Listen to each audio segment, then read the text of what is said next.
Did you know that Ratchet became the ruler of a planet's dominant warforce? Straight from Cybertron's second moon and fighting Devastator, Ratchet finds himself on an alien world in the midst of a battle that he is finding all too familiar. This is a story from issue 3 of Titan Magazine's comics, Lost in Space Part 1, which is a Ratchet prelude story to the 2007 movie. The planet Ratchet finds himself on is called Nakonda, which is apparently residing in the Milky Way galaxy. In some strange twist of fate, without anyone realising it, Ratchet was transported closer to where the Allspark resides on Earth in the Arctic Circle than Megatron was, because Megatron was still flying through the Alcaraz anomaly around this point in time. Could you imagine how different the story would play out if Ratchet got to Earth before humans ever even discovered the Allspark, before Megatron even crash landed and froze in the ice? Ratchet would be the first one to scout out the planet as opposed to Bumblebee in the first live action movie. Fascinating how many different choices and twists of fate can change a story so dramatically. Nakonda is home to two warring, worldly tribes, the Thrall and the Aovan, the Thrall being the more dominant of the two tribes. Now Nakonda is also a canon planet in Transformers Animated, as it featured in the Allspark Almanac 2, and it's recently been brought into IDW's reboot continuity in 2019. You can read more about Nakonda online. The Aovans are more of a peaceful race, whereas the Thrall are physically stronger and having far more advancements in technology, as they were driven by war, operating tanks and robotic suits. The Thrall obeyed the world's strongest, whether they were Thrall, Aovan, or otherwise. However, the current ruler of the Thrall was someone called Durguth. In this comic, Durguth was leading his Thrall army to destroy the remaining of the Aovan forces at their last remaining stronghold. Durguth was mean and operating a robotic suit. The Aovan forces didn't stand a chance. Ratchet finds himself being victim right in the middle of his last stand, and he decides that despite the Aovan forces likely to be very soon no more, he just can't get involved due to his own problems, as well as the fact that his presence in the battle is only escalating the conflict further. So Ratchet scans a Thrall tank and disguises himself, blends in with the surroundings. I know, a medic, the tank. First time for everything, I suppose. Now Ratchet's new form gave him a tactical overview of the entire conflict that's going on. He knows the situation almost inside and out. He knows their tactics and what sort of governs the planet. But again, he cannot get involved. A nice little reference here is that the tactical map Ratchet is using has the Aovan forces using the same insignia from the Starfleet logo from Star Trek. And further to this, the Aovan forces have their backs to the sea, which is a reference to the opening of Dad's army.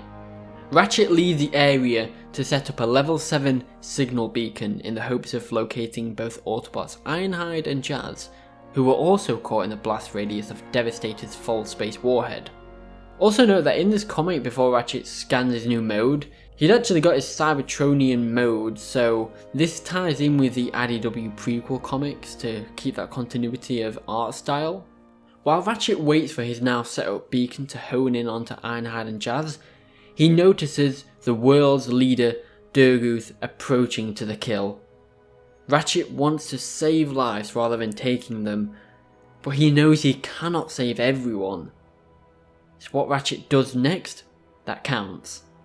Does he try and stay neutral, or does he take action and engage Durguth?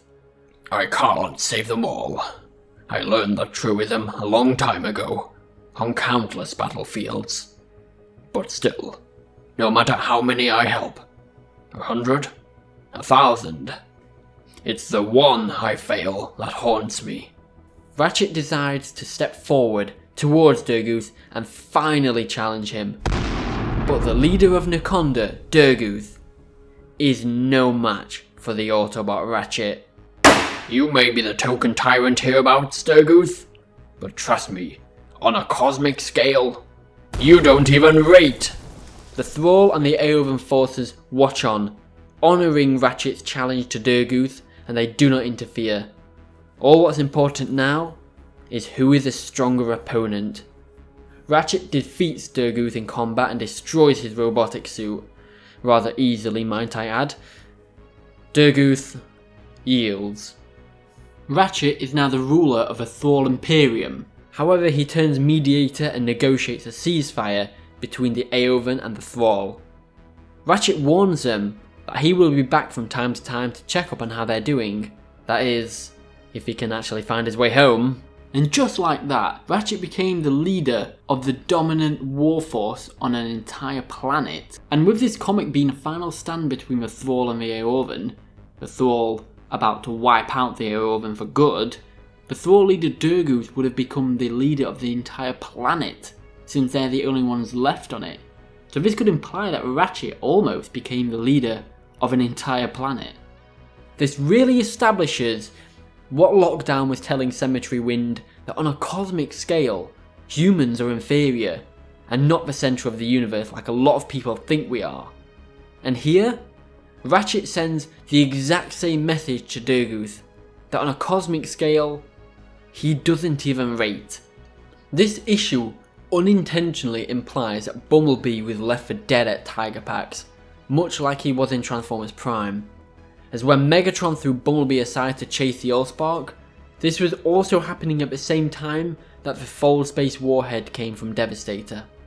Ratchet does all this story building in this issue, negotiates a power sharing government, then has to find Ironhide and Jazz, and then returns back to Cybertron. And then in issue 1 of the movie prequel, Ratchet finds and rescues Bumblebee. This indicates that the Lost in Space saga issues 1 to 4 take place in the time jump between pages 20 and 21 of issue 1 of the movie prequel by IDW Comics. Obviously that page count is excluding any advertising or cover or introduction pages, just counting the comic pages. This isn't the first time the Transformers have met or been on alien worlds, and it certainly isn't going to be the last. Stay tuned for the next movie lore videos where we discuss Lost in Space Part 2, which is Devastator's prelude story. In the meantime, please feel free to check out the previous movie lore videos in the playlist in the right hand corner.